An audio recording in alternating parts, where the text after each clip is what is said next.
चाहिए, उनके घर बच्चे नहीं होंगे। रानी बनने की उम्र है, माँ बन रही है। लिए तो अपने लिए जीना छोड़ दूं, हर वक्त बेगम के पल्लू से बंधा रहूं। अस्सलाम वालेकुम। ड्रामा सीरियल्स मेरी बहुएं की आने वाली किस्त बहुत ही इंटरेस्टिंग होने वाली है। ड्रामा दिन बदन तेजी पकड़ रहा है। पूरे घर का शिराजा बिखरने को है क्योंकि फबीहा का हसद आसमान छूने वाला है। अब महक की तरफ से भी रिपोर्ट्स आ चुकी हैं कि वो कभी मां नहीं बन सकती। महक की तो जैसे दुनिया ही उजड़ गई होती है। ऐसे में फबीहा को बड़ी तस्कीन होती है कि ऐमान ने मुझ से भी पहले मां बनने की खुशखबरी दे दी। मगर अब ये अच्छा हो गया कि महक भाभी कभी मां नहीं बन सकेगी। इसीलिए अब फबीहा ऐमान के पीछे लग जाएगी। वो ऐमान से पूछती है कि डॉक्टर ने उसे कितना वक्त दिया है कि डिलीवरी कब होगी। ऐमान उसे बताती है कि 3 माह में। ये सुनकर फबीहा के दिमाग में प्लानिंग शुरू हो जाती है और वो सोचती है कि अभी बहुत वक्त है। किसी दिन मौके पाते ही ऐमान की खुशी उससे छीन लूंगी। जब तक मैं मां नहीं बन जाती मैं ईमान को हरगिज़ आगे नहीं बढ़ने दूंगी।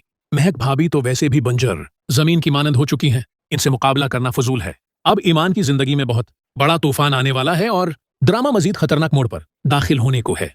एक तरफ फबीहा तो दूसरी तरफ शावेर अब महनूर की मोहब्बत के जाल में उलझने वाला है। बिजनेस के बहाने अब महनूर सीधे पॉइंट पर आ चुकी है। वो शावेर से कहती है कि अब जब हम बिजनेस पार्टनर हैं तो उस रिश्ते का भी कोई नाम होना चाहिए। शावेर उसे बता चुका है कि वो शादीशुदा मर्द है, मगर महनूर जैसी औरतों को दूसरी औरतों के घर बर्बाद होने की परवाह नहीं होती। उन्हें सिर्फ अपने मफाद से मतलब होता है। ऐसी लड़कियां बड़ी खूबसूरती और चालाकी से आपकी जिंदगी में दाखिल होती हैं और सब कुछ बखेर कर चली जाती हैं। शावेर जैसे कमजोर किरदार कि मर्द खुद अपने ही बसे बसाए घर को तबाह कर देते हैं। अब शावेर ईमान की मोहब्बत छोड़कर महनूर को तरजीह देने वाला है, जिसका पूरा फायदा उठाने वाली है फबीहा।